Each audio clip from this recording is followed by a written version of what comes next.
golden age of humanity begins right now. Sound familiar?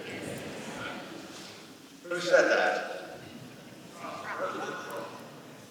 He said the golden age of America begins right now. That was his beginning for his inaugural address.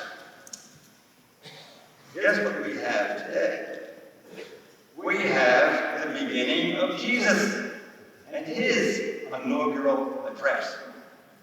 Not too long ago, we celebrated the feast of his baptism, anointed by God. Now we hear he goes to his hometown, picks up the scrolls, and he quotes the prophet Isaiah. And he gives his inaugural address. It is his platform. It's not to make America great again, to make Israel great again. It's to make humanity great again. What's he talking about here? Sight to the blind.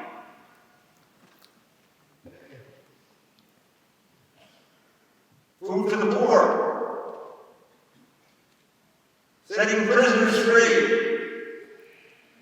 And proclaiming a year of God's favor. It means a new era, a new beginning, a time favorable for God's people. This is a fantastic thing that Jesus did. Now, question comes up.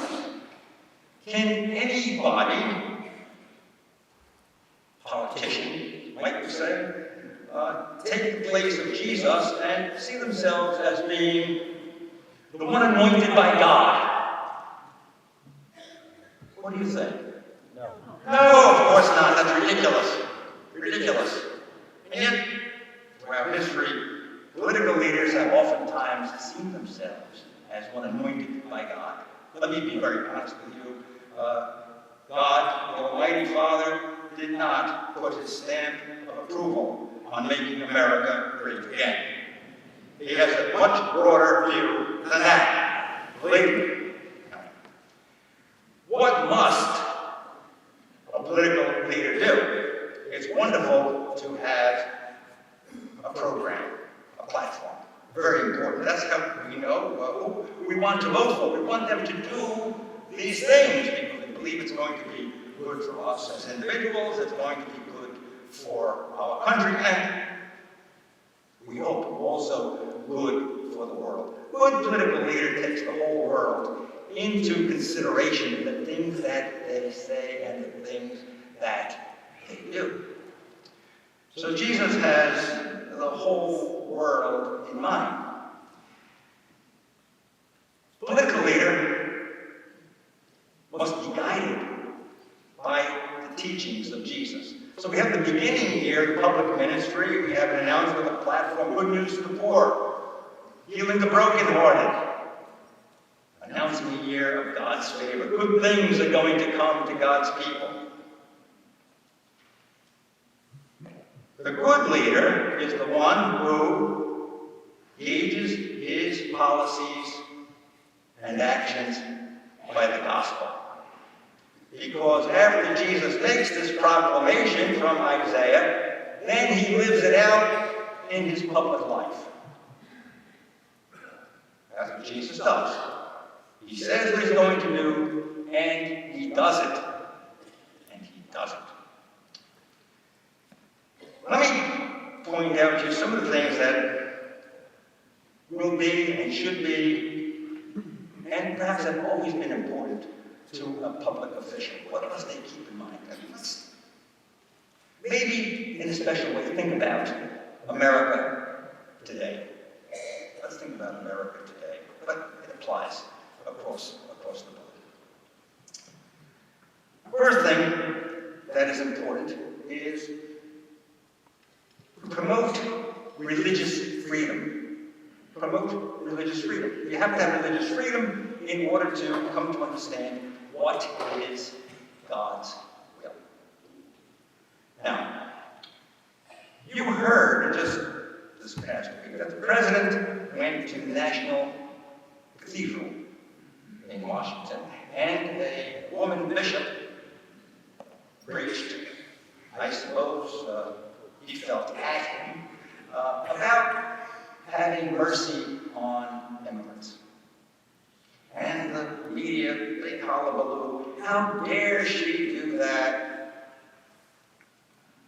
How dare she do what? She asked for mercy on the immigrants. Well, mercy is a very good thing. Of course, how you apply the mercy.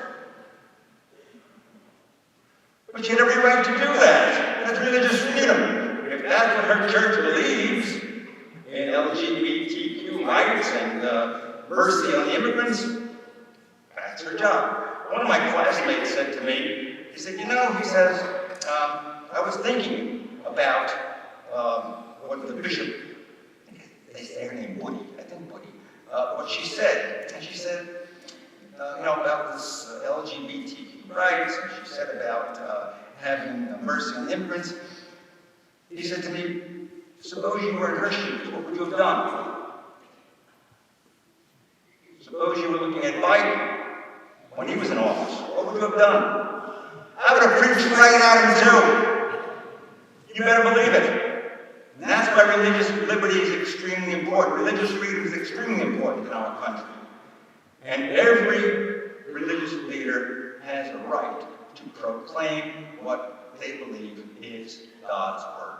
Of course, there's discernment among people as to whether or not we believe that what they are saying is valid. But to preach mercy, of course.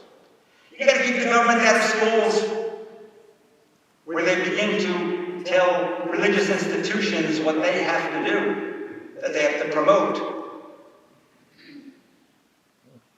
Situations where male and female or transgender decide that they want to share the same locker room facilities,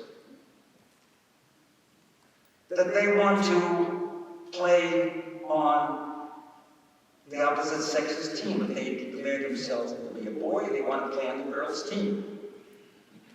The churches have a right to say, no, that is not what our church teaches, and we are not going to allow that without the government stepping in with all kinds of threats of discrimination or loss of funding.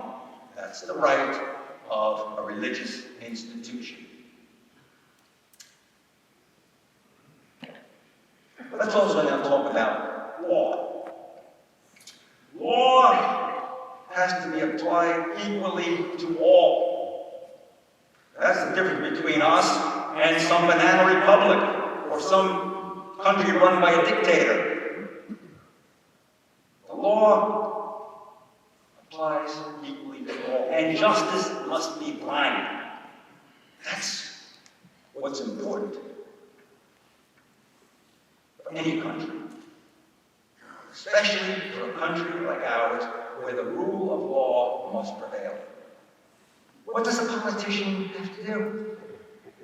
Has to discern what's right, how to be sure about what is fair, that all people are treated equally. We've heard over these past weeks about pardons. Pardons are not a bad thing. I mean, they're a good thing. That's why presidents have the power to pardon. But they can be abused. They can be abused. A preemptive pardon. I don't even know if that's legal. Preemptive pardon. Suppose you find out that somebody you preemptively pardoned committed a murder. Oh, I'm pardoned. I don't know if that's going to hold up. But those are things that we have to be very careful about. The pardoning of the January 6th rioters, if you want to use the term rioter, for the most part, yeah, it's a good thing. Let's get beyond that. Some of those people have already paid the price, a very high price, for some minor infraction. But some of those people committed felonies. They hurt officers of the law. They attacked the officers guarding the Capitol. Assault and battery, that's what that is. Anybody that attacks a police officer deserves to be punished and not have their penalty commuted. You see, folks, it works on both sides. And that's why a political leader has to be sensitive to what is God's law and how to apply the law and to be just and fair. The next thing a political leader has to do is to look at the economy. It's the economy, stupid.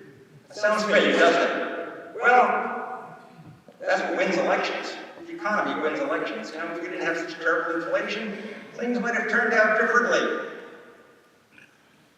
Be that as it may, people feel like they're in a worse place than they were today than they were 4 years ago because of economic hardship. What's the job of a government? When we use a term from Catholic social teaching, it's called the distribution of wealth. Distributive justice, that's what it's called. Somebody said to me, distributive justice, what does that mean? It means we're socialists, we just distribute everything to anybody who says they need money? We level off the playing field? No, that's not what it means. Distributive justice means that you make opportunities available for everybody. That's the role of government. So that everybody can have a piece of the American pie. That everybody can use their gifts and their talents. Yeah. A meritocracy. That you can earn, and you can work, and you can take care of your family. And if you want, you can make oodles of money. There's nothing wrong with Elon Musk making money. As long as it's used the right way. Sometimes those people who make tons and tons of money, well, you will recall what Ronald Reagan said. He said, high tide, all ships rise with it. So it's distributive justice. It's there for everybody, and everybody has to have a chance to use their gifts, their talents in such a way that they're not blocked by monopoly or by the state in any way. Next one, I want to take a look at, it's called calling out evil. Calling out evil. Anybody in authority, especially someone in high office, has to call out evil. Give you an example. Abortion, you call out the evil. Call it out. I don't say it's your right to do wrong. J.D. Vance gave a wonderful testimony on the Mall during the March for Life about the value of human life and the evil of abortion. That's the job of a political leader. What else is evil? Something that I detest. And unfortunately, I begin to smell more and more in our society, and that's anti-Semitism. That's evil, and that should be called out. Anti-Semitism is disgusting. Disgusting. Last category is to be a voice for the voiceless. A voice for the voiceless. Those people who sometimes, maybe all the time, can't speak for themselves. And they need political leaders on every level to speak out for them. Let me just give you an example.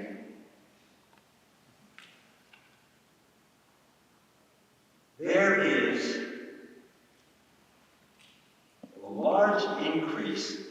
people in our county as it grows, because the county is growing, or suffering from mental illness and drug addiction. Sometimes they go hand in hand, but not always. These oftentimes are people who are voiceless. You hear the expression, ignore them, lock them up, put them in jail, have them vaporized. Well, then what do? What do you do then? And so there's some voices right here in our own county that began to speak up and say, we need a better facility to care for these people. The David Lawrence Center heard the call and began the process of seeking to expand their facility. And I had the opportunity to listen to and to speak to some of our commissioners who were very courageous in taking the step of saying, we're going to do this because this is the right thing to do, no matter how much people complain, not in my backyard or it costs too much money. That is what you call being a voice for the voiceless. And so those are examples of things that we're going to have to look for as we progress through this 4-year term of our new president. But it applies to every politician, not just to President Trump, but to every politician on every level of our society. And if President Trump and those others who are called to serve in public office observe these categories that I just spoke to you about this evening, then America will be great again, and the whole world will profit from it. God love you.